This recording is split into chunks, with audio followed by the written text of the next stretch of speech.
तू माझ्या शेजारी उभा राहत जाऊ नकोस. तू मला शोभत नाहीस. तुझ्या चेहऱ्याकडे बघ एकदा.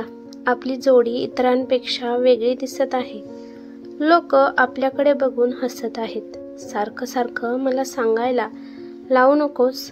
अगं, काही माणसे तर मला म्हणाले आहेत की तुमच्या दोघांचे नाते आई आणि मुलाचे आहे का काय?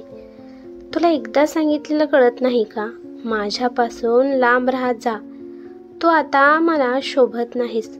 प्लीज हे तुझं वाढलेलं वजन त्याला कमी करण्याचा प्रयत्न कर. मोहितचं बोलणं ऐकून तेथील माणसे मोठ्याने हसू लागले. माणसाच्या हसण्याच्या आवाजातच प्रार्थना एकदम शांत झाली. तिने एकदम जेवता जेवता आपला हात थांबवला. तिने तिचं ताट बाजूला सारून उभा राहिली.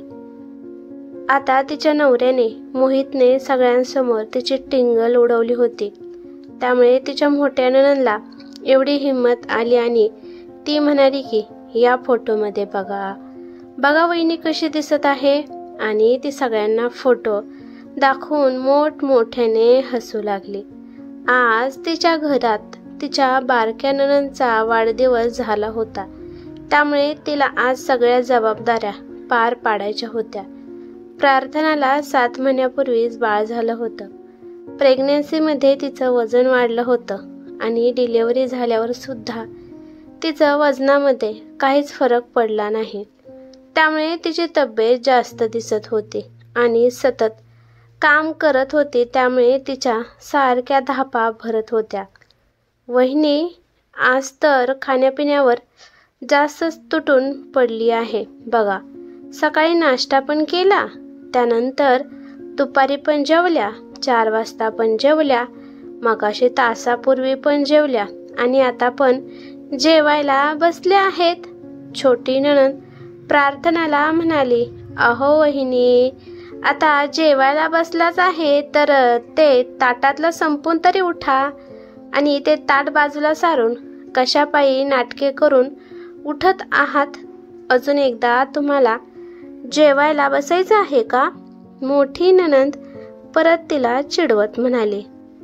असं वाटत होतं की सासरच्या घरातील सगळे मिळून प्रार्थनाच्या दिसण्यावरूनच तिची मस्करी करण्यासाठी एकत्र जमले आहेत. थोड्या वेळापूर्वीच बारक्या नणंदचा वाढदिवस झाल्यानंतर सगळे पाहुणे निघून गेले होते. वाढदिवस बाहेर गार्डनमध्ये ठेवला होता आणि जेवणाचा कार्यक्रम पण तिथेच होता. आता फक्त सगळे घरातीलच पाहुणे मंडळी होती. तुम्हा लोकांना दुसरं काम आहे का नाही? इथं फक्त असे धिंगाणा घालत बसला आहात. पटकन जेवण करून आपापली कामं करा. आणि हा राहिलेला पसारा कोण ठेवणार आहे?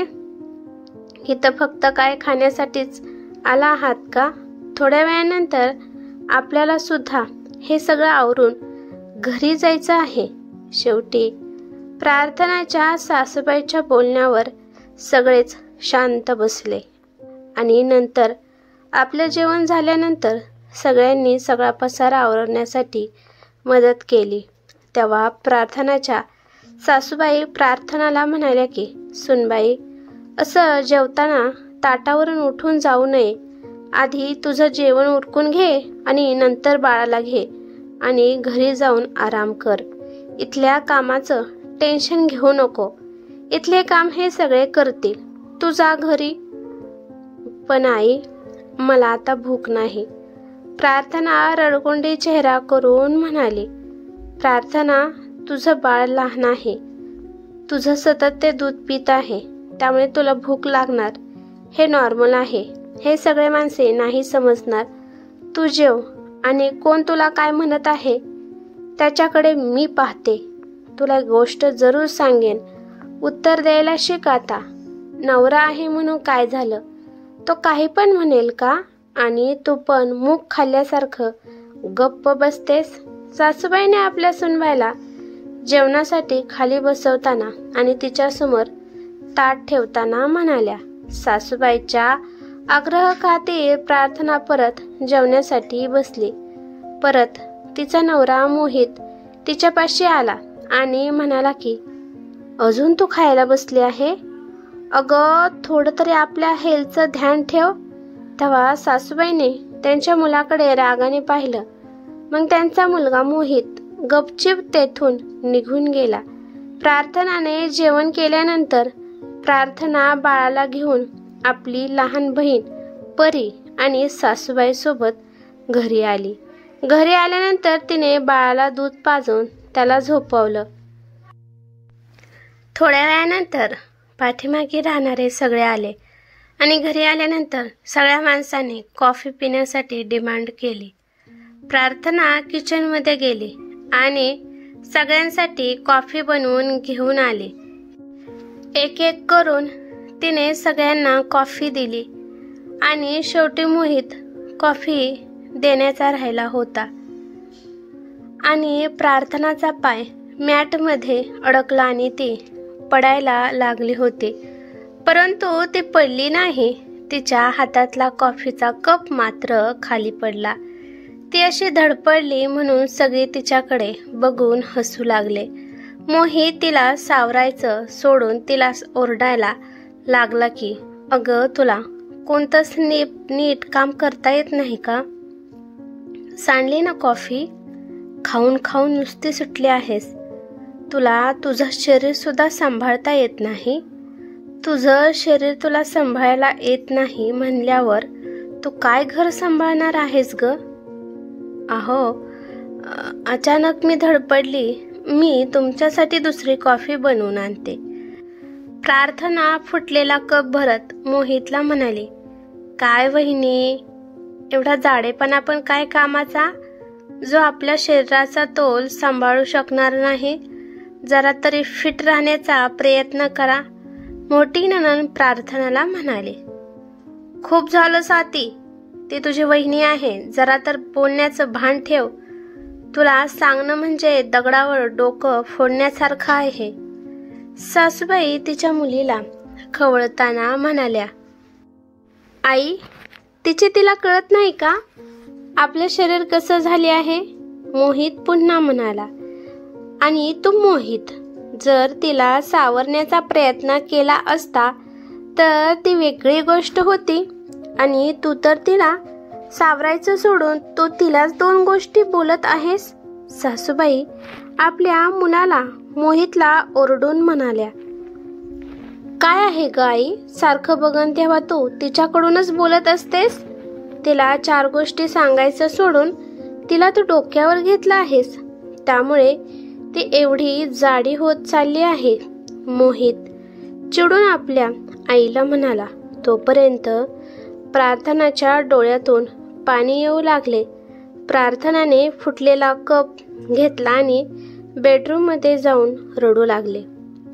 तिची लहान बहीण परी पण तिच्या मागे मागे खोलीत आली. ताई, तू दाजीला काहीच का बोलत नाही? ते सगळ्यांसमोर तुला कसल्या पद्धतीने बोलत आहेत आणि तू तरी पण गप्प राहत आहेस. मी तुझ्या जागी असती तर असं मी ऐकून घेतलं नसतं. अगं ताई, स्वतःसाठी बोलायला शिक. अजून तुझ्याकडे वेळ आहे. आता जर तू काही नाही बोलली तर आयुष्यभर तुला असे सगळे बोलत राहतील. आता तूच विचार कर की तुला कोणत्या पद्धतीने जगायचं आहे. दरवेळेस तुझी सासू तुझी मदत करण्यासाठी तुझ्यासोबत नसणार आहे. तुला सुद्धा काहीतरी ॲक्शन घ्यावी लागेल. तू जाडी का झाली आहे याचे उत्तर सांग तू एकदा सगळ्यांना. बाळासाठी तू तुझं हे रूप स्वीकारलं आहे. परंतु प्रार्थना परीला काहीच बोलत नाही. गपचीप आपली झोपू लागली. दुसऱ्या दिवशी परी प्रार्थनाला म्हणाली की ताई, मी आता इथूनच कॉलेजला जाणार आहे आणि कॉलेज संपल्यावर मी घरी जाणार आहे. मला आता इथं अजिबात राहायचं नाही. माझ्या डोळ्यासमोर माझ्या बहिणीचा अपमान सहन मी करू शकणार नाही. ठीक आहे परी, मी नाश्ता बनवते आणि नाश्ता खाऊन झाल्यावर तू जा. पण परी, तू कशी जाणार आहेस कॉलेजला? प्रार्थनाने परीला विचारले. तोपर्यंत मोहित तिथे आला आणि म्हणाला की हे काय बोलत आहे प्रार्थना? मी आहे की, मी सोडेल की तिला कॉलेजला. एवढे तर मी माझ्या मेहुणीसाठी करूच शकतो. मोहित आपल्या मेहुणीकडे बघत म्हणाला, नाही दाजी, मी रिक्षा करून जाईल. मी एकटी जाऊ शकते. तुम्ही तर राहू द्याच, मला कॉलेजला सोडवायचं. परी मोहितला म्हणाली, तसं का परी? मी असताना तू कशामुळे त्रास करून घेत आहेस? मी येतो ना तुला कॉलेजला सोडवायला. मग तेथून तू तुझ्या घरी जाऊ शकतेस. मोहित म्हणाला, नाही दाजी, विनाकारण माझ्या मैत्रिणी माझी टिंगल उडवतील. कारण का दाजीच्या डोक्यावर केस कमी आहेत आणि समोर टक्कल आहे म्हणून. बोलता बोलता परी गप्प बसली. परीचं बोलणं ऐकून मोहित एकदम गप्प बसला. तेव्हा मोहितची मोठी बहीण मध्येच म्हणाली की, परी, तुला लाज वाटत नाही? माझ्या भावाबद्दल असं बोलताना. ते तुझे दाजी आहेत. दाजीला थोडा मान द्यायला शिक. आणि वहिनी तू उभा राहून काय ऐकत बसली आहे? आणि तू तुझ्या बहिणीला काहीच बोलत नाही. तिला तू बोलण्यापासून थांबवू शकली असती की आपल्या नवऱ्याला इज्जत द्यायची ती तुझ्या हातात आहे. वहिनी. नणंदचं बोलणं ऐकून प्रार्थना तिच्याकडे बघत बसली आणि म्हणाली की, छान ताई, ही गोष्ट तुमच्या भावावर आली आहे म्हणून तुम्ही किती समजूतदारपणाने मला बोलत आहात. आणि हीच गोष्ट तुम्ही तुमच्या भावाला नाही समजून सांगत का?